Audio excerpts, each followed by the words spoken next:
Ativo imobilizado, bens corpóreos. Práticas contábeis em conformidade com as normas contábeis emitidas pelo CPC, Comitê de Pronunciamentos Contábeis, atualizado em abril de 2014. Assuntos tratados neste material: identificação da unidade geradora de caixa, reversão da perda por desvalorização, determinar a taxa de desconto. Identificação da unidade geradora de caixa. Pode haver situações nas quais não é possível estimar o valor recuperável de um ativo imobilizado de maneira individual, considerando a unidade de propriedade definida pela empresa. Nessas situações, a entidade deve identificar a unidade geradora de caixa a qual o imobilizado pertence e determinar seu valor recuperável.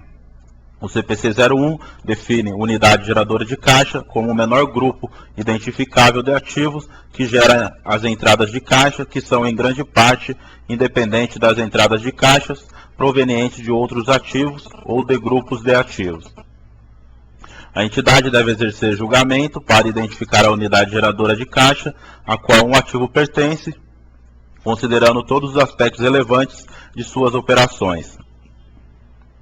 A entidade não determina o valor recuperável de um item do ativo imobilizado de maneira individual, caso a.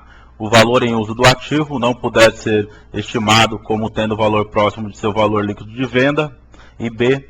O ativo gerar entradas de caixas que não são, em grande parte, independentes daquelas provenientes de outros ativos. Exemplo: uma entidade, a partir de suas políticas de controle de ativo imobilizado, segregou um veículo em algumas unidades de propriedade para fins de registro contábil e controle separado da depreciação, sendo o motor do veículo uma dessas unidades de propriedade. Em determinado período, a entidade detectou que há indícios desse item do imobilizado, motor do veículo, estar desvalorizado em decorrência de uma avaria sofrida.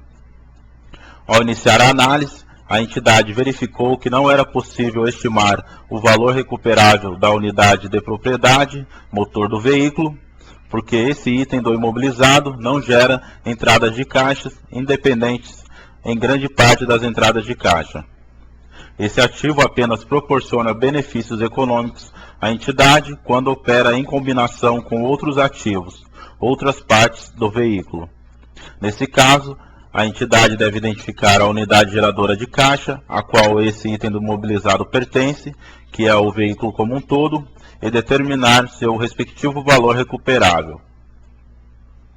Reversão da perda por desvalorização. Existe a possibilidade de uma perda por desvalorização reconhecida em período anterior para um ativo imobilizado individual ou para uma unidade geradora não mais existir ou ter diminuído.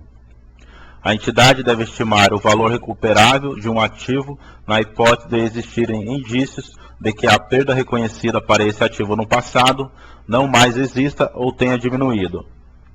São exemplos: o valor de mercado do ativo aumentou significativamente durante o período.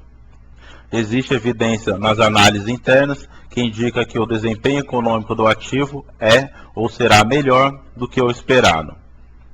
A entidade reverte uma perda por desvalorização de um ativo reconhecida em período anterior, exceto referente à parcela do ágio por expectativa de rentabilidade futura, o goodwill, apenas se tiver havido uma mudança nas estimativas usadas para determinar o valor recuperável desse ativo. Esses princípios gerais da reversão da perda por desvalorização são aplicáveis tanto ao ativo individual como para a unidade geradora de caixa. O acréscimo no valor contábil do ativo decorrente da reversão da perda por desvalorização não deve exceder o valor contábil que estaria reconhecido no balanço na hipótese de nenhuma perda ter sido reconhecida em período anterior. Caso a reversão proporcionasse um aumento no valor contábil do ativo, caracterizaria uma reavaliação, prática essa que é vedada pela atual legislação societária. O primeiro item que sofre redução é a parcela relativa à alocação do ágio. Na hipótese de haver indícios de que a perda por desvalorização de uma unidade geradora de caixa não mais exista ou tenha diminuído, a entidade não reverte a parte referente ao ágio baixado anteriormente. Determinar a taxa de desconto. Para o caso do teste de impairment, o CPC 01 determina a adoção de uma taxa que não se relacione obrigatoriamente à estrutura de capital da própria empresa, porque o grande objetivo é a procura de um valor justo para a hipótese de como o mercado avaliaria o ativo, considerando seu potencial gerador de fluxo de caixa, o que tenderia a representar seu valor de negociação entre partes independentes, incluindo não só esse ativo, mas o conjunto todo. A taxa de desconto deve corresponder ao conceito de qual seria a taxa que o mercado utilizaria para avaliar esse ativo, fora do risco da empresa como um todo, considerando apenas o risco do ativo. Nas análises de impairment, tem-se observado a utilização da taxa de desconto do custo do capital, CMPC, custo médio ponderado do capital. O custo do capital é o rendimento mínimo exigido para qualquer projeto de investimento. Como calcular o CMPC, custo médio ponderado do capital? Lançamento 1, obtenha os seguintes dados da empresa.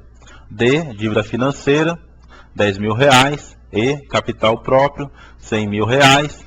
KD, custo da dívida financeira, 0,04%. E KE, custo de capital próprio, 3,53%. 2. Faça a seguinte operação. Então aqui nós elaboramos uma tabela com as seguintes informações. Descrição, capitais, custo, participação e custo médio. Então o patrimônio líquido era de R$100.000 e dívida com terceiro no valor de R$10.000. O custo, informado no slide anterior, 3,53% do capital próprio e de terceiros 1,04%. A participação, 90,91% do patrimônio líquido e 9,09% dívida de terceiros. E o custo médio, 3,21% capital próprio e 0% dívida de terceiro, que dá o custo médio ponderado de capital de 3,21%. Fontes de consulta para elaboração do manual. Obrigado, contato Glauco Henrique, e-mail ghsconsultoria@yahoo.com.br, celular 011 9927 9322, site www.ghsconsult.blogspot.com.br.